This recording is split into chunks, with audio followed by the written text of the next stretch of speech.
Maharashtra bulletin, आपला महाराष्ट्र, आपली बातमी. नाशिकमध्ये गुरुवारी शिक्षकांच्या विविध प्रलंबित मागण्यांसाठी आंदोलन करण्यात आले. बीएलओंची अतिरिक्त कामे, पदोन्नती प्रक्रियेत ज्येष्ठ शिक्षकांना डावलल्याचा आरोप आणि टीईटी परीक्षा सक्ती न लादण्याच्या निर्णयाविरोधात शिक्षकांसह दिव्यांग संघटनेने जिल्हाधिकारी कार्यालयावर मोर्चा काढत जोरदार निदर्शने केली. प्रशासनाने तातडीने निर्णय न घेतल्यास तीव्र आंदोलनाचा इशारा देण्यात आलाय. शिक्षकांवर शैक्षणिक कामांव्यतिरिक्त बीएलओंची अतिरिक्त जबाबदारी टाकण्यात येत असल्याने अध्यापनावर परिणाम होत असल्याचा आरोप आंदोलकांनी केला.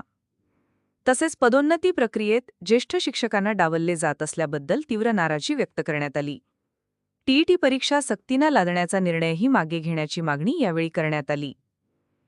मागण्यांसाठी दिव्यांग संघटनेच्या नेतृत्वाखाली जिल्हाधिकारी कार्यालयावर मोर्चा काढून निदर्शने करण्यात आली.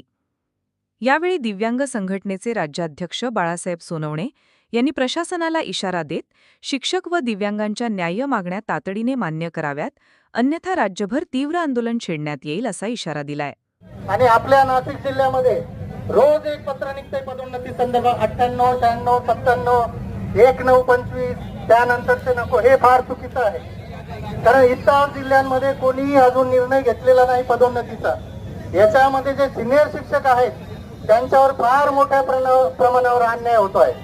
आणि या संदर्भात महाराष्ट्र राज्यातून आपले विधान परिषद सदस्य असतील, लोकसभेचे सदस्य असतील, विधान परिषदेचे सदस्य असतील, सगळं मोठ्या प्रमाणावर आवाज उठवत आहे. आणि आपणही या संदर्भात झालं किंवा आपले जे आमदार असतील, आपल्या जिल्ह्यातले असतील, आपले विधान परिषदेचे असतील, आपल्या विभागातले असतील, त्यांना जाऊन आपण आपली खंत या ठिकाणी मांडली पाहिजे.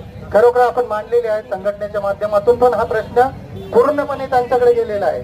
आणि नाशिक जिल्ह्यामध्ये ज्या चुकीच्या पद्धतीने पदोन्नती चाललेली आहे त्याला आमचा प्रचंड विरोध आहे. आमचा म्हणण्यापेक्षा सर्व समन्वय समितीचा त्याला विरोध आहे.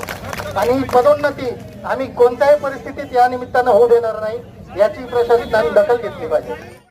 या आंदोलनात दिव्यांग संघटनेचे तालुका अध्यक्ष गणेश घारे, हिरामण खतेले, शिक्षक सेनेचे बबनराव चव्हाण, जितेंद्र मानकर, अनिल बागुल, प्रकाश सोनवणे, वैभव गगे, तळपदे मामा आणि भावराव बांगर यांच्यासह शिक्षक व कार्यकर्ते मोठ्या संख्येने सहभागी झाले. महाराष्ट्र बुलेटिनसाठी गणेश घारे, इगतपुरी. महाराष्ट्र बुलेटिन, आपला महाराष्ट्र, आपली बातमी.